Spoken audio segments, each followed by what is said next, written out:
Hey everyone, welcome to my channel. If you enjoy these videos, don't forget to subscribe. I share content that's easy to follow and worth your time.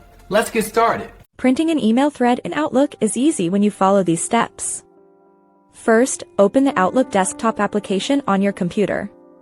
Navigate to your inbox and locate the specific conversation you need. Click on the very first message at the top of that thread. Go to the File tab located in the upper left corner of your screen.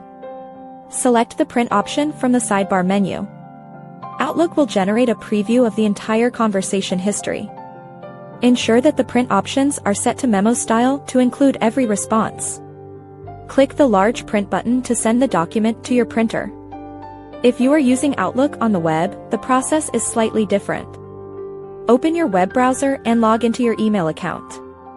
Click on the email thread you want to print. Look for the small printer icon located in the top right corner of the message pane.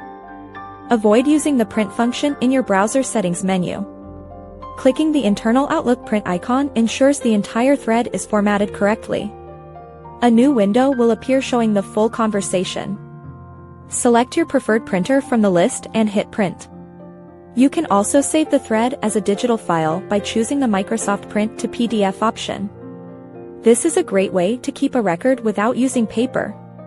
Always check the print preview before finishing to make sure all messages are visible. If you only want to print one specific message, click the three dots on that individual email and select Print from that specific menu. This keeps your documents organized and concise. Thanks for watching. Please like and subscribe.